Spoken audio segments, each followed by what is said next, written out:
لله وكفى وسلام على عباده الذين اصطفى أما بعد فأعوذ بالله من الشيطان الرجيم بسم الله الرحمن الرحيم أولئك على هدى من ربهم وأولئك هم المفلحون إن الذين كفروا سواء عليهم أأنذرتهم أم لم تنذرهم لا يؤمنون ختم الله على قلوبهم وعلى سمعهم وعلى أبصارهم غشاوة ولهم عذاب عظيم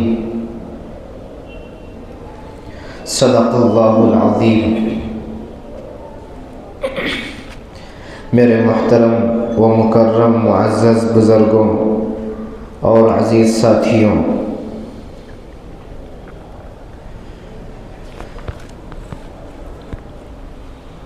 گزشتہ جمعہ تفسیر قرآن کی مکمل 5 آیتیں ہو چکی تھی۔ آج 2 آیتوں کی تفسیر کرنا ہے، آیت نمبر 6 اور آیت نمبر 7۔ گزشتہ جمعہ سورۃ البقرہ کے فضائل بیان ہوئے کہ سورۃ البقرہ گھر میں پڑھنے سے برکت آتی ہے، شیطان نکل جاتا ہے اور باطل کا قابو نہیں پڑتا، یعنی جادو وغیرہ کے اثرات گھر پر اور گھر والوں پر نہیں ہوتے، اور کسی بھی قسم کے مصیبت، آلات، بلیات، آفت اگر کوئی سورۃ البقرہ گھر میں پڑھتا ہے تو یہ تمام بیماریاں اور یہ تمام مصیبتیں ختم ہو جاتی ہیں۔ اس کے بعد سورۃ البقرہ شروع ہوئی تھی۔ شروع میں اللہ رب العزت نے اس کتاب کے تعلق سے فرمایا تھا ذَلِكَ الْكِتَابُ لَا رَيْبَ فِيهِ، اس کتاب میں کوئی شک و شبہ نہیں ہے، هُدًى لِّلْمُتَّقِينَ، اور یہ کتاب قرآن مجید انسانوں کے لیے ہدایت ہے، متقین کے لیے ہدایت ہے۔ اس کتاب کے ذریعے سے انسانوں کو ہدایت ملتی ہے۔ اس کے بعد اللہ رب العزت نے متقیوں کی صفات بیان کی تھی، مؤمنین کی صفات، علامات، نشانیات بیان کیے تھے کہ متقین کون کون لوگ ہیں۔ تو دوسری آیت میں اللہ رب العزت نے فرمایا تھا الذین یؤمنون بالغیب، متقین وہ لوگ ہیں جو بن دیکھے چیزوں پر ایمان لائے، بے دیکھی چیزوں پر ایمان لائے۔ جیسے اگر ہماری مثال دیکھ لیں تو ہم رسول اللہ کو نہیں دیکھے، لیکن ہمارا ایمان ہے کہ رسول اللہ اللہ کے سچے پیغمبر ہیں اور ہم سب کے لیے قیامت تک آنے والوں انسانوں کے لیے پیغمبر ہیں، نبی ہیں۔ یہ بے دیکھی چیزوں پر ایمان لانا متقیوں کی صفتوں میں سے ایک صفت ہے۔ دوسری صفت وَيُقِيمُونَ الصَّلَاةَ، نمازوں کا قائم کرنا اہتمام کے ساتھ، فرائض، واجبات، مستحبات، پورے ارکان کے ساتھ نمازوں کا قائم کرنا۔ تیسری صفت وَمِمَّا رَزَقْنَاهُمْ يُنْفِقُونَ، ہم نے جو کچھ دیا ہے اس میں سے کچھ خرچ کرنا، یہ بھی متقیوں کی صفت ہے۔ آگے تیسری آیت میں اللہ رب العزت نے فرمایا تھا والذین، متقیوں کی صفتیں اور علامات بیان کرتے ہوئے والذین یؤمنون بما انزل الیک، یہ متقی اور مؤمنین لوگ ان چیزوں کے اوپر بھی ایمان لاتے ہیں جو آپ کی طرف نازل کیا گیا، یعنی وحی کی طرف اور قرآن مجید پر بھی ایمان لاتے ہیں۔ وما انزل من قبلک، اور جو آپ سے پہلے کتابیں جو نازل ہو چکی، تورات، زبور، انجیل اور صحیفے جو اللہ تعالیٰ کی طرف سے نازل ہوئے، ان پر بھی یہ متقی لوگ ایمان لاتے ہیں۔ اس کے بعد متقیوں کی ایک صفت بیان کی ہے، وَبِالْآخِرَةِ هُمْ يُوقِنُونَ، یہ آخرت کو یقین کے ساتھ جانتے ہیں، یعنی آخرت ان کے سامنے ہر وقت آخرت رہتی ہے، چاہے وہ گھر میں ہو، مسجد میں ہو، دکان میں ہو، مکان میں ہو، ہر وقت متقیوں کی ایک صفت یہ ہے کہ ہر وقت آخرت کا ڈر ان کے سامنے رہتا ہے۔ اس کے بعد اللہ رب العزت نے فرمایا اولئک علی ھدی من ربہم، یہی لوگ ہیں جن کو اللہ رب العزت کی طرف سے ہدایت ملی، واولئک ھم المفلحون، اور یہی لوگ کامیاب ہیں، نجات پانے والے ہیں۔ یہ جو تمام صفات بیان کیے ہیں، یہی لوگ کامیاب اور صفات پانے والے ہیں اور کامرانی کو پہنچنے والے ہیں۔ آگے اللہ رب العزت فرما رہے ہیں ان الذین کفروا سواء علیہم اانذرتہم ام لم تنذرہم لا یؤمنون، بے شک جن لوگوں نے کفر اختیار کیا، کافر ہو گئے، ان الذین کفروا سواء علیہم، ان کے حق میں برابر ہے، سواء کا معنی برابر، بے شک جو لوگ کافر ہو چکے ہیں ان کے حق میں برابر ہے، اَأَنذَرْتَهُمْ أَمْ لَمْ تُنذِرْهُمْ، ان کو آپ ڈرائیں یا نہ ڈرائیں، لا یؤمنون، وہ ایمان لے کر نہیں آئیں گے۔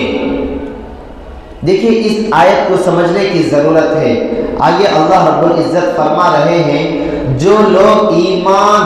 کفر اختیار کر لیے ہیں، کافر ہو گئے ہیں، ان کے حق میں برابر ہے کہ آپ ان کو ڈرائیں یا نہ ڈرائیں، وہ ایمان لے کر نہیں آئیں گے۔ یہ آیت ہر کافر کے تعلق سے نہیں ہے،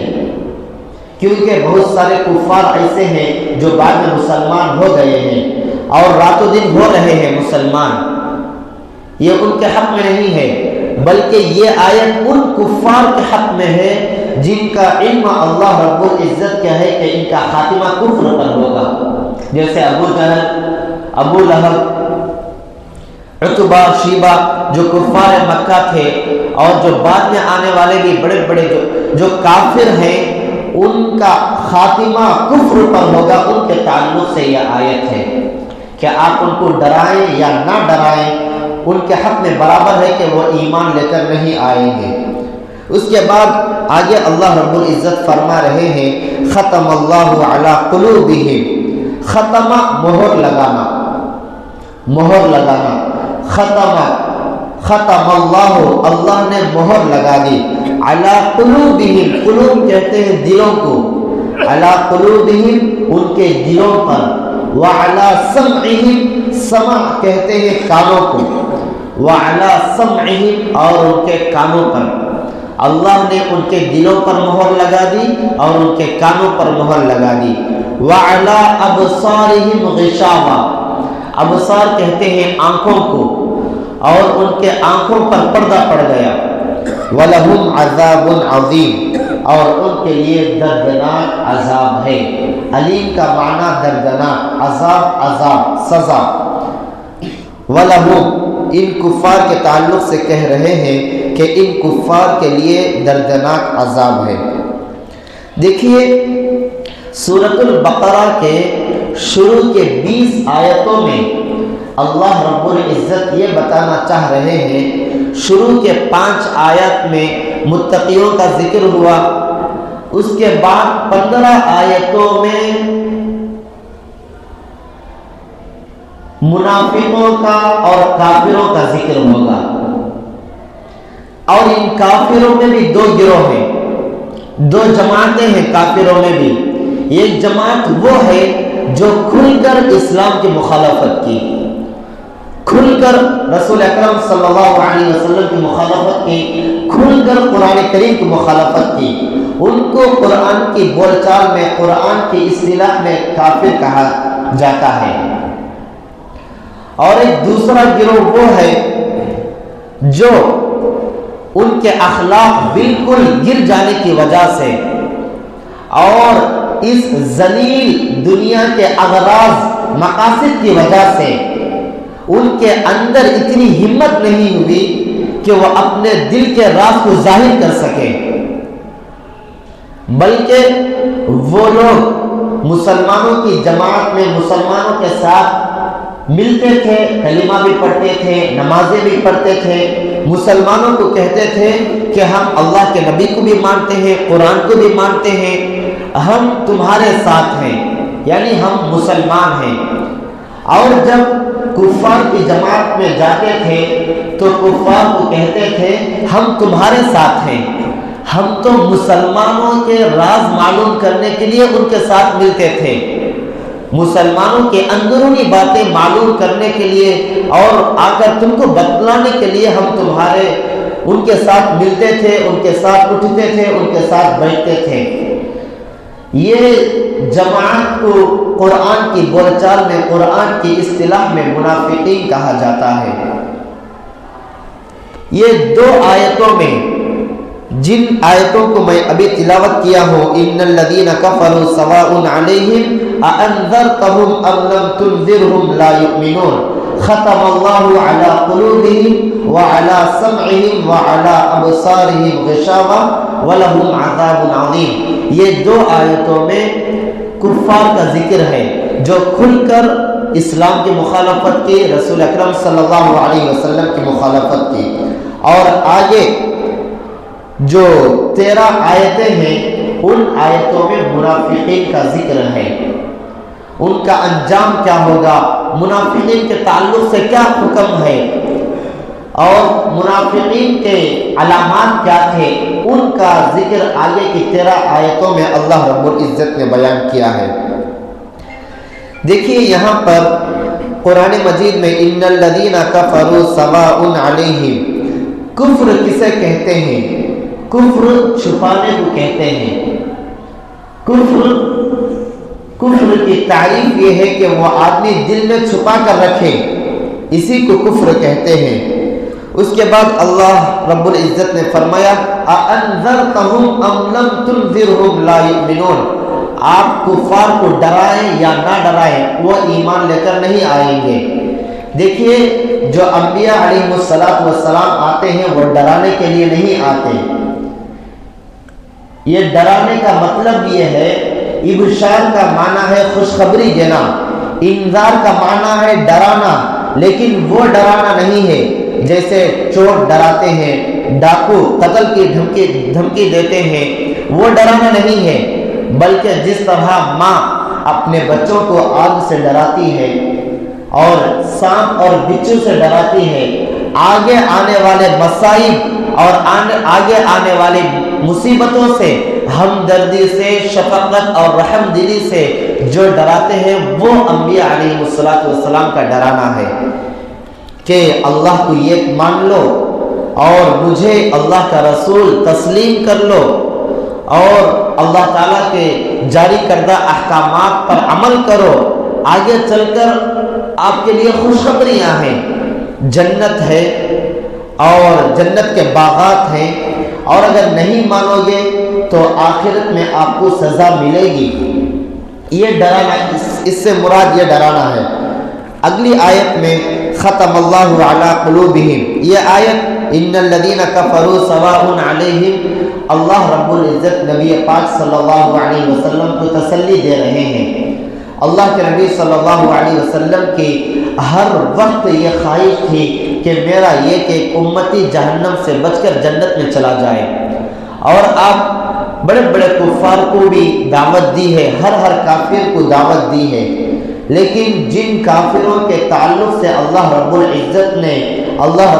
کے علم میں ہے کہ ان کا خاتمہ کفر پر ہی ہوگا، تو ان کے تعلق سے اللہ رب العزت نے فرمایا ہے، یہ نبی پاک صلی اللہ علیہ وسلم کو تسلی دے رہے ہیں۔ لیکن اللہ کے نبی صلی اللہ علیہ وسلم کا جو تبلیغ کرنا ہے، اللہ کے پیغام کو پہنچانا ہے، یہ اللہ کے نبی کے حق میں بہتر ہے، چاہے وہ ایمان لائے یا ایمان نہ لائے۔ اللہ کے نبی کا کام تبلیغ کرنا ہے، اللہ کے ہر حکم کو امت تک پہنچانا ہے۔ اس کے بعد ختم اللہ علی قلوبہم، اللہ تعالیٰ نے ان کے دلوں پر مہر لگا دی۔ اس کا مطلب یہ ہے کہ وہ کفار حق بات دلوں سے قبول نہیں کریں گے۔ حدیث شریف میں آتا ہے اگر کوئی بندہ گناہ کرتا ہے تو سیاہ نقطہ دل پر بیٹھ جاتا ہے، اور ایک گناہ کرتا ہے تو اور ایک نقطہ دل پر بیٹھ جاتا ہے، اور ایک گناہ کرتا ہے تو اور ایک نقطہ سیاہ نقطہ کالا نقطہ دل پر لگ جاتا ہے۔ اگر بندہ گناہوں پر گناہ کرتا ہے تو اس کا دل بالکل سیاہ ہو جاتا ہے، اس کے دل کو زنگ لگ جاتا ہے،